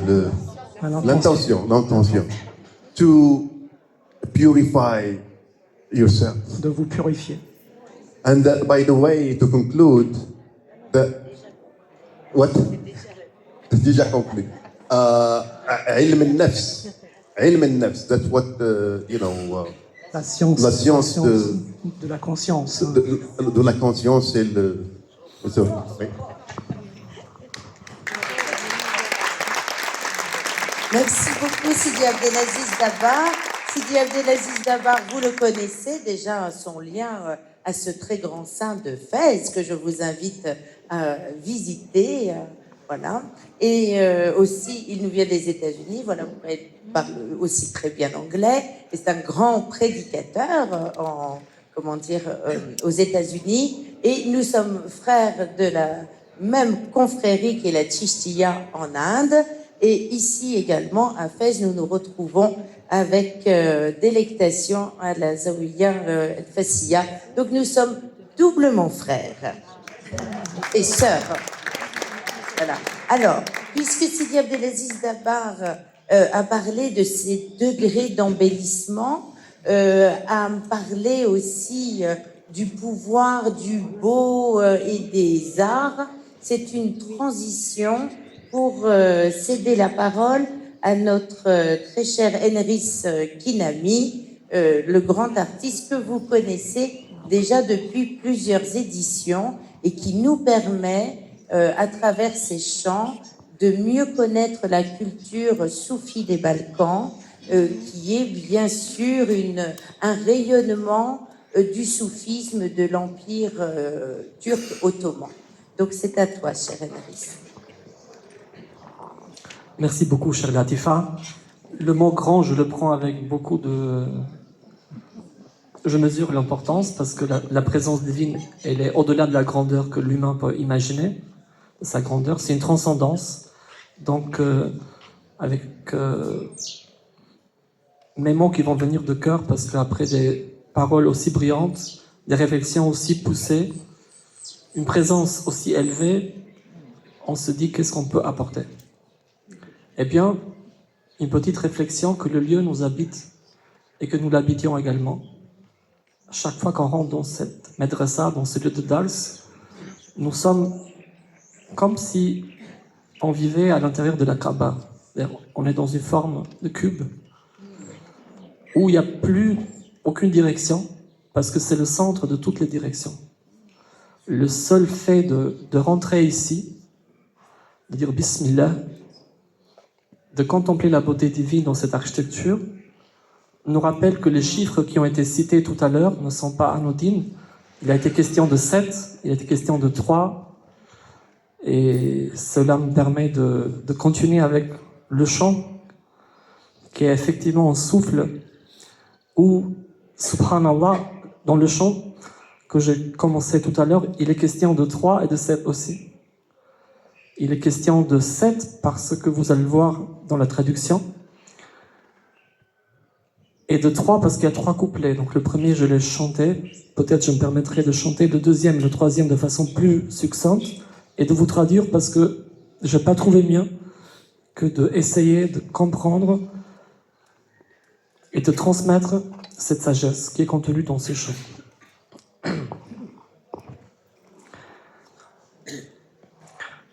Fani açtık ya dünya, fani açtık ya dünya, skammete kurca, skammete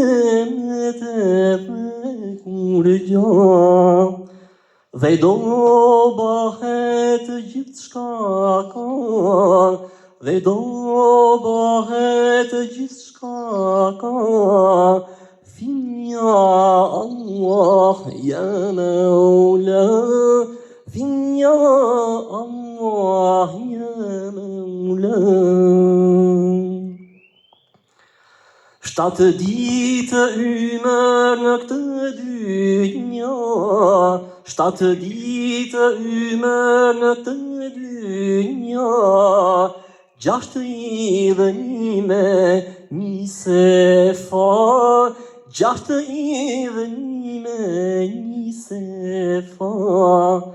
Meni ditečka dotnojmena, meni ditečka dotnojmena, Finya Allah ya Mevla, Finya Allah ya Mevla.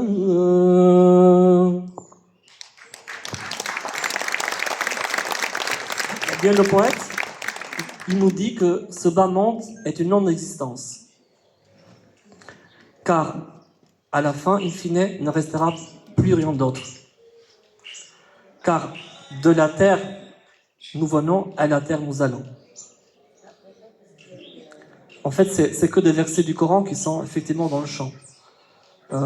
Ce monde est une non-existence, car il ne restera rien d'autre à part, j'ai envie de dire, la face divine, qui ne le dit pas, le verset en entier. Car de la terre nous venons et à la terre nous allons. Donc nous devons nous rappeler la présence divine, rappeler son nom, notre maître Allah ya Mawla. 7 jours dure notre existence.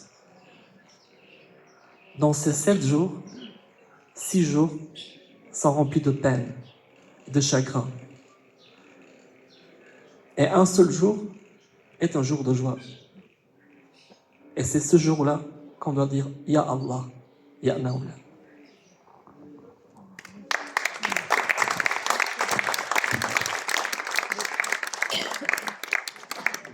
Merci beaucoup, cher Henry. Merci pour ce lien entre les 7 degrés de l'âme évoqués et puis ces 7 jours. Merci beaucoup. Et il est vrai que dans la Mevleviya, Molawiya, la confrérie héritée de l'enseignement de Maulana Rumi, les arts sont très importants. L'apprentissage des arts est important justement dans cette élévation de notre être. Par contre, ce n'est pas un apprentissage qui se fait immédiatement. Une retraite, alors vous connaissez la retraite des 1001 jours, donc ça fait presque 3 ans. Une retraite était nécessaire pour, laver son ego, pour reprendre un peu les mots d'Éric Geoffroy, laver son ego, parce qu'on ne vient pas aux arts. Les arts, en fait, contiennent cet attribut divin du Jamal. Donc on n'y va pas avec un ego tout souillé pour accéder justement à ce Jamal. Ça suppose que pour venir aux arts, il faut déjà avoir travaillé sur soi, avoir déjà purifié son ego. Et ensuite, il y a ce lien à l'attribut divin, au Jamal, pour nous aider dans l'élévation, pour nous aider à retrouver la majesté, le Jalal de notre être aussi. S'il nous reste un peu de temps et que vous avez encore un peu de patience à nous accorder avant que nous vous écoutions, j'aurais souhaité que le professeur Denis Grill, Sidi Daoud, qui est à côté de moi, puisse enfin, ça c'est une référence à dimanche, puisse enfin nous parler du cœur de la thématique de ce festival, sur cette connaissance de soi-même, reprenant non pas, la phrase au-dessus du temple, mais ce hadith, ce dit du prophète, celui qui se connaît, celui-là connaît son Seigneur. J'aurais fortement aimé qu'il puisse enfin nous éclairer, suivant la tradition akbarienne, donc d'Ibn Arabi, sur ce hadith, si vous voulez bien. Merci. Sinda.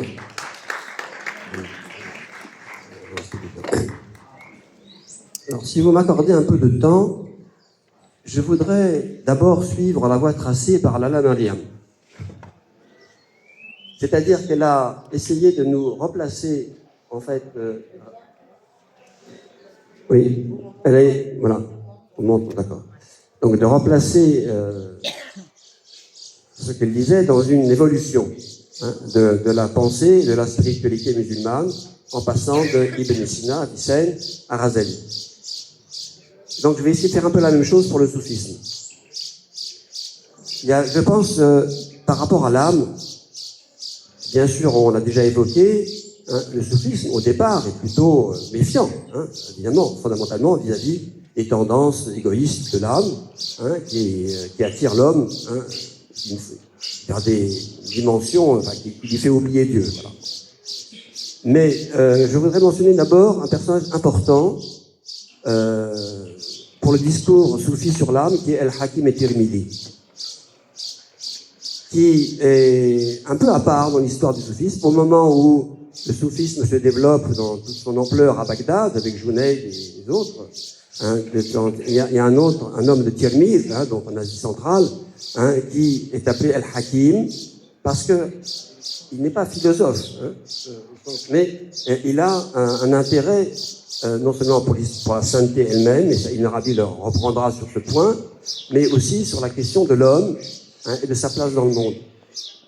Donc il y a à la fois une dimension de qu'est-ce que c'est l'homme, quelles sont les facultés de l'homme, hein, et voilà, quelle est sa place dans le monde. Donc, il y a une dimension un peu philosophique chez lui, différente de celle des falasifa, des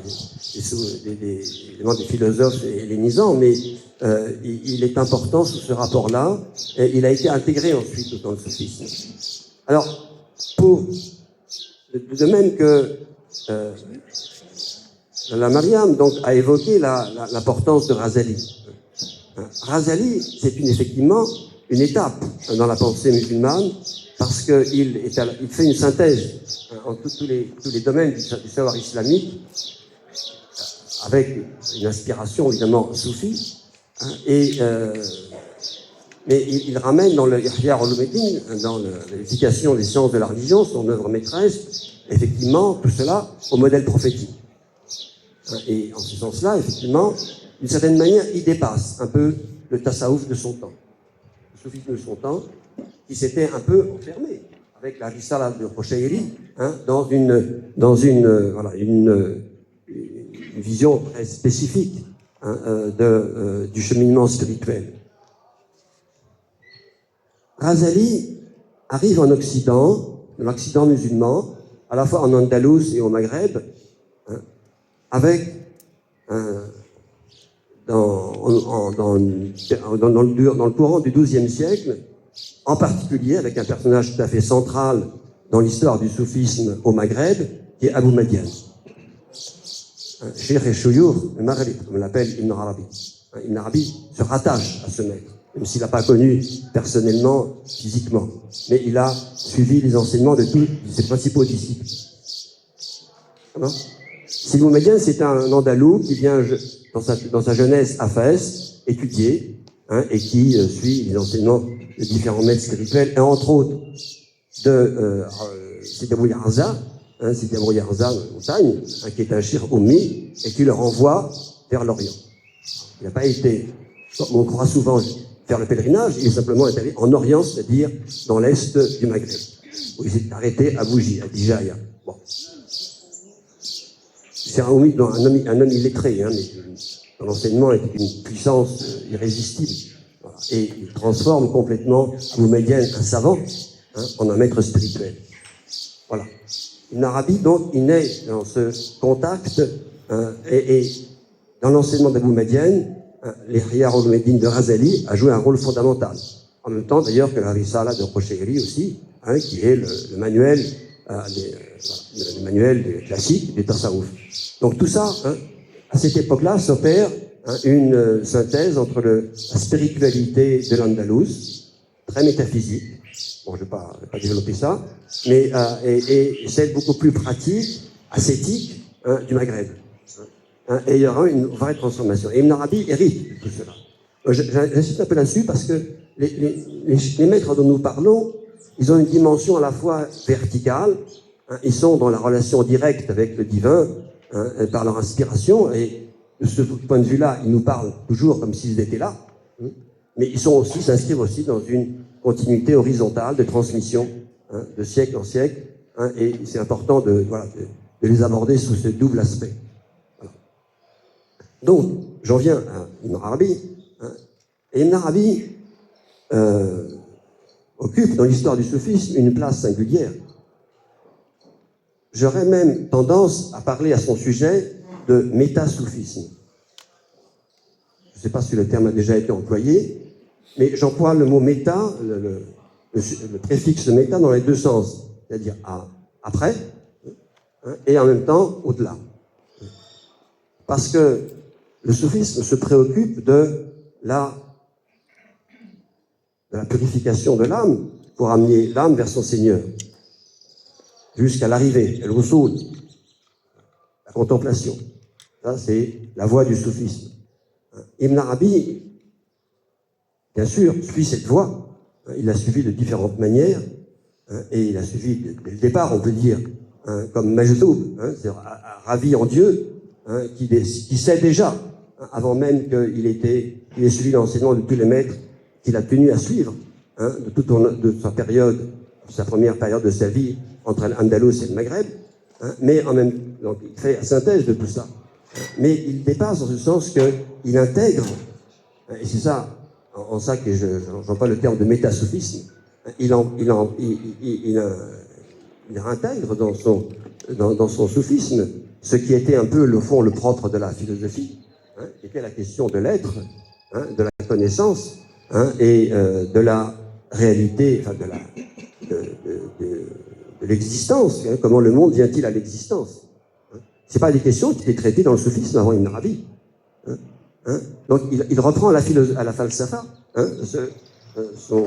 mais dans une nouvelle perspective de connaissance, et qui est une connaissance fondée avant tout sur la vision directe des choses, le dévoilement, le cache. Et c'est ça, dans ce sens-là, qui dépasse, non pas le soufisme, du point de vue-là, mais la philosophie. Il a introduit une nouvelle mode de connaissance. Donc, ce qui compte pour lui dans la question de l'âme, venons-en maintenant à notre sujet, et surtout par rapport aux très nombreux commentaires qu'il a donnés dans les Futuhat al-Makkiyya du hadith « Man arafa nafsahu, arafa rabbahu », qu'il cite toujours dans cette forme. Il y a une autre version qui est « Man arafa rabbahu, faqad arafa rabbahu ». C'est un petit peu différent, parce que cette dernière version, celui qui connaît son âme, il a connu alors son Seigneur. Alors, Ibn Arabi préfère la première version, Man arafa nafsahu, arafa rabbahu, où la connaissance de l'âme est la condition nécessaire pour la connaissance du Seigneur. Alors, bon, Ibn Arabi sait très bien que ce n'est pas un hadith sahih, au point de vue de la transmission, de la riwaya, mais pour lui, il est sahih kashfan. Il est authentique du point de vue du dévoilement. Et il le cite toujours vraiment comme une parole du prophète, comme un enseignement fondamental du prophète. Et la question pour lui, c'est justement de montrer, alors je cite juste vraiment de manière très concise les différentes interprétations qu'on a données dans le soufisme, et pas seulement dans le soufisme, c'est-à-dire de ce hadith. Man arafa nafsahu binaqaisiha, arafa rabbahu bikamalihi. Celui qui connaît son âme avec tous ses défauts, ses insuffisances, etc., connaît son Seigneur par l'inverse, c'est-à-dire sa perfection et ses attributs de perfection.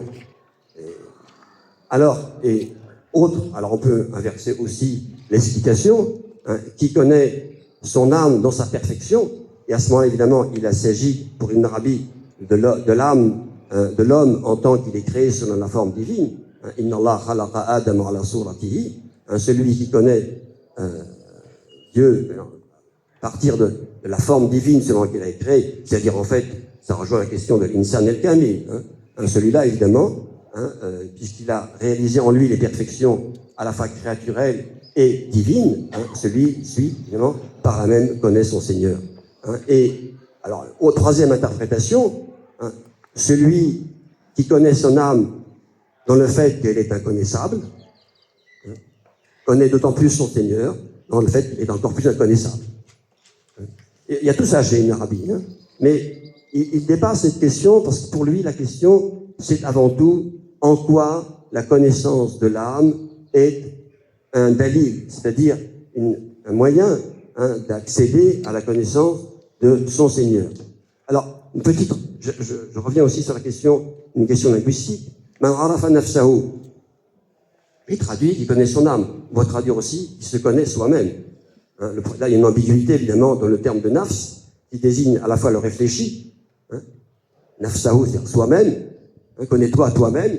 Ça renvoie, évidemment, à la devise de Delphes. Voilà. Et c'est en même temps aussi l'âme, avec tout ce que l'âme signifie, comme on l'a déjà vu. Et non pas connaît Dieu, mais connaît son Seigneur, Rabbahu, ce qui n'est pas tout à fait la même chose. C'est pas man arafa nafsahu arafa Allah, parce que Allah, dans sa réalité totale, non, dépasse toute forme de compréhension et de conception. Mais c'est son Seigneur. Donc voilà, et parce que effectivement, l'âme ne peut pas, peut nous mener à la connaissance de notre Seigneur. Voilà. Alors, et donc, ce qui intéresse Ibn Arabi, c'est au fond le processus de la connaissance dans ce hadith. En quoi l'âme nous conduit à la connaissance. Oui, ça vient. Voilà. Par ailleurs, donc, il y a cette idée que je rappelle, que Ibn Arabi emploie, vous connaissez bien l'image, un océan sans rivage, il l'emploie à la fois pour le Coran, mais aussi pour l'âme.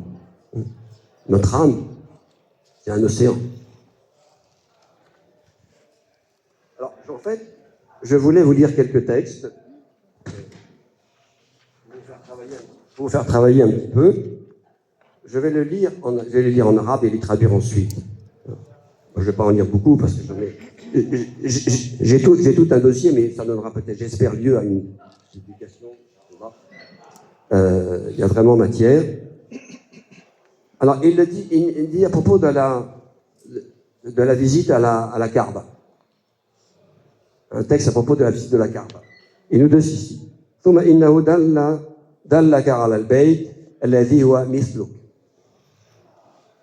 ومن جنسك أعني أنه مخلوق فدلالته لك على البيت دلالته لك على نفسك في قوله من عرف نفسه عرف ربه فإذا قصدت البيت إنما قصدت نفسك فإذا وصلت إلى نفسك عرفت من أنت وإذا عرفت من أنت عرفت ربك فتعلم عند ذلك هل أنت هو أو لست هو فإنه هو يحصل لك العلم الصحيح فإن الدليل قد يكون خلاف المدلول وقد يكون عن المدلول فلا شيء أدل على شيء من نفسه ثم تبعد الدلالة بحسب بعد المناسبة فالإنسان أقرب دليل عليه من كونه مخلوقا على صورة ولهذا ناداك من قريب لقرب المناسبة فقال إني قريب أجيب دعوة الداعي إذا دعاني.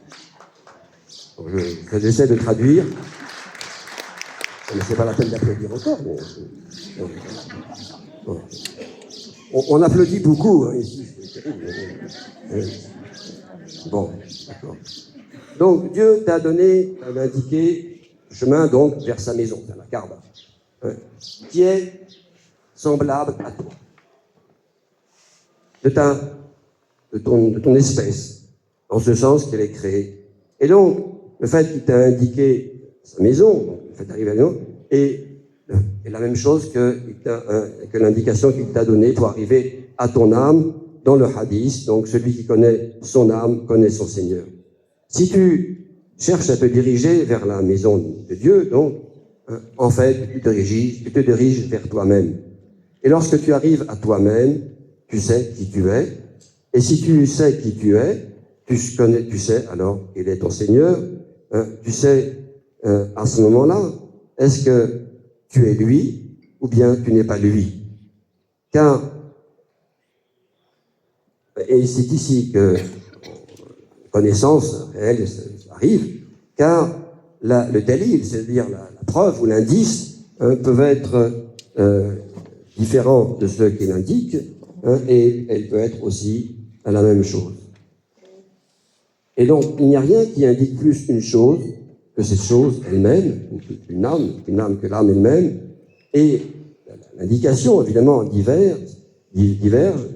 différencie en fonction de la relation qu'il y a entre le dalil et le madloul, ce qui indique et ce qui est indiqué. Or, l'homme est la plus proche indication sur lui-même du fait qu'il a été sur Dieu, c'est-à-dire sur Dieu, sur son Seigneur, du fait qu'il a été créé selon la forme de Dieu, et c'est pour ça que Dieu t'a appelé à un endroit très proche de sa proximité, en disant je suis proche, je réponds à l'appel de celui qui m'invoque.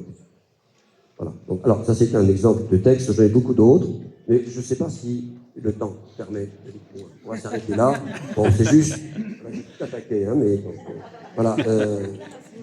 On va faire, voilà, quelque chose là-dessus.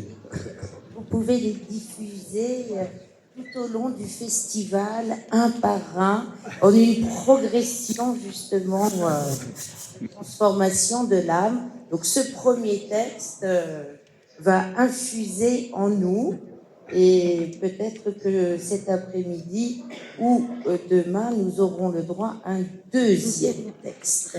Il faut mettre un peu de suspense, hein. Maintenant c'est la version Netflix. Donc, il faut que vous reveniez, on va vous mettre l'eau à la bouche. J'ai quand même une mini-question. Pourquoi y a-t-il cette différence entre connaître Dieu et connaître son Seigneur? Est-ce parce que on ne peut pas... Est-ce que c'est l'histoire de l'essence et des attributs que l'on ne peut pas approcher, on ne peut pas connaître l'essence de Dieu, mais les attributs de Dieu, ça, j'ai pas bien saisi. Je pense que c'est tout le mystère de notre relation à Dieu. Et ça a quelque chose à voir avec ce que Ibn Arabi appelle el wajh al-khas. C'est-à-dire, il y a en nous, dans chaque être, une face spécifique, qui est en fait la face qui en nous est tournée vers Dieu, que nous ignorons bien sûr, sauf connaissant, et c'est notre Seigneur en fait, car tout homme a un Seigneur, a un nom divin qui est son Seigneur. Et parce que son Seigneur, parce que la relation de l'homme à Dieu est le fait à la fois de Dieu en tant qu'il est Dieu, c'est-à-dire il a divinité qu'on adore, et en tant qu'il est Seigneur, Rab, auquel on a une relation en tant que Rabd, le Seigneur par rapport au serviteur. Et c'est pour ça que il nous met sur l'indication, sur la voie, on peut dire, de la connaissance de nous-mêmes à travers cette relation possible qu'il y a entre nous en tant qu'êtres particuliers, mais tous uniques, comme est unique le Seigneur, et par lequel, effectivement, passe ce qui nous relie à Dieu. Merci beaucoup. Vous avez évoqué le dévoilement au cœur, finalement, de l'enseignement d'Ibn Arabi. Nous avions cité Hujwiri dimanche, avec justement cette notion de dévoilement. Y a-t-il un lien entre la pensée de Hujwiri, donc qui est antérieure, je vous rappelle, à Ibn Arabi, et Ibn Arabi? Hujwiri, disons, un peu loin dans l'espace, Ibn Arabi. Je ne pense pas qu'Ibn Arabi avait connaissance des textes persans. On a évoqué cette question. Il a eu connaissance de maîtres persans avec qui il a sympathisé profondément, comme Ruzbehan, par exemple, ou bien j'évoquais aussi Al-Hagin Kermadi et d'autres. Mais je ne pense pas qu'il avait connaissance d'un traité en persan, comme le Kashf al-Marjoub. Bon, il y a des rencontres qui ne sont pas forcément des rencontres textuelles, qui passent par d'autres voies. Merci beaucoup. Alors justement, puisque tous ces grands maîtres ont cette fonction d'éveilleur de nos âmes endormies, comme disait Rumi, nous aimerions écouter, non pas des belles âmes endormies que sont les vôtres, mais les belles âmes éveillées que sont les vôtres. Et voilà, parce que nous sommes en cercle, il ne faut pas l'oublier. Et maintenant, c'est à vous. Nous vous écoutons. Qui prend la parole? Est-ce qu'il y a un micro? Alors, monsieur devant. Et par contre, soyez dans le nectar, c'est-à-dire bref et concis, parce que certains partent déjà déjeuner, donc je ne voudrais pas qu'après autant de nourriture spirituelle, votre estomac soit plus fort que les questions. Donc, le nectar. Je me demande plus proche de micro. Comme ça? Oui, de façon à vous entendre. Voilà. Vous m'entendez maintenant? Parfaitement. Je me demande s'il n'y a pas de confusion dans la traduction arabe-français. parce que l'âme, ce n'est pas forcément, si vous voulez, ce n'est pas forcément une matière, et ce n'est pas l'nefs. L'nefs, c'est la conscience, alors que l'âme, c'est un souffle divin qui est signalé, je dirais, qui n'a rien à voir avec le vivant. L'âme, c'est quelque chose qui appartient à Dieu. C'est quelque chose qui Dieu nous dit ويسألونك على الروح قل إن الروح من أمر ربي وما أتيتم من العلم إلا قليلا. C'est-à-dire, je traduis, Mahomet a eu, je dirais, le message suivant: on va t'interroger sur ce que c'est que l'âme et tu leur répondras que l'âme n'est pas, c'est du ressort de Dieu, ou du moins disons, c'est au service de Dieu. وهي من أمر الله وما أتيتم من العلم إلا قليلا. L'homme n'a pas la capacité intellectuelle suffisante pour connaître ce que c'est que l'âme. Alors, merci beaucoup. Par contre, non, mais si vous voulez, en ce qui concerne la conscience... Il faut qu'on vous réponde.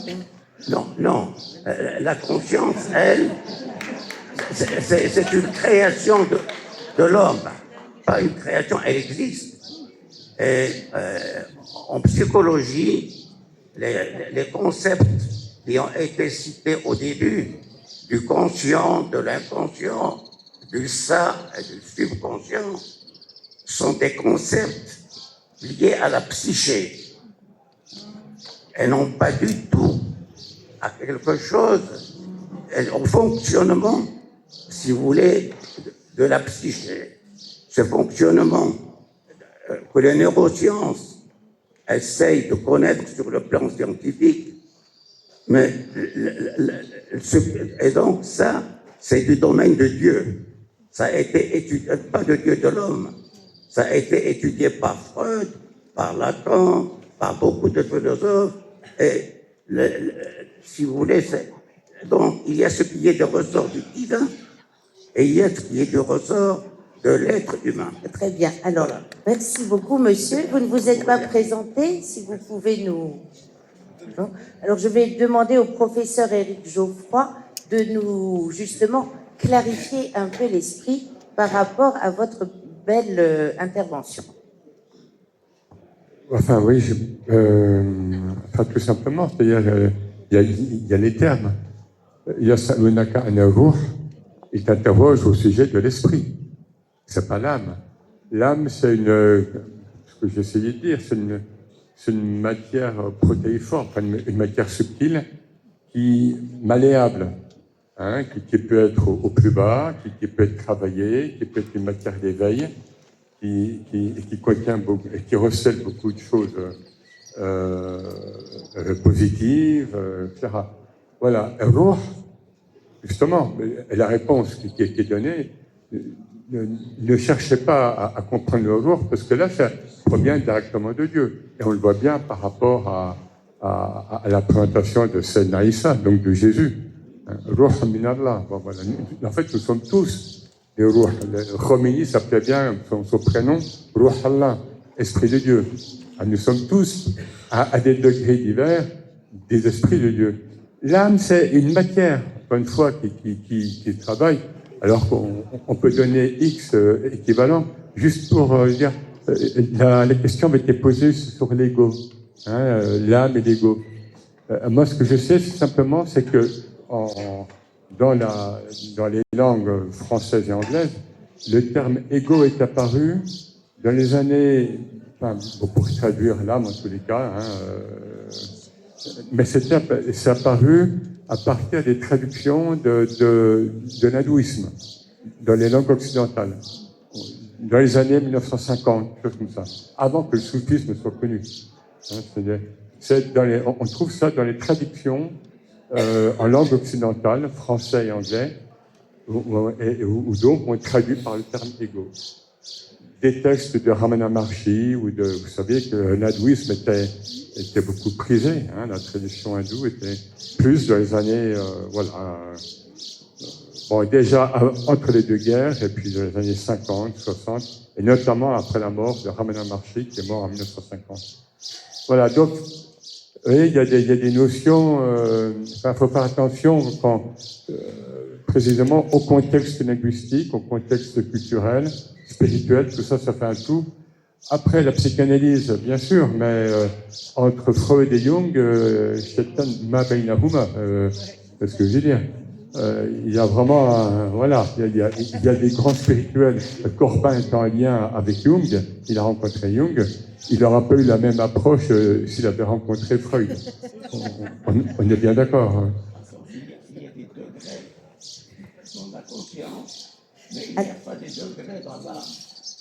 Alors, on reprendra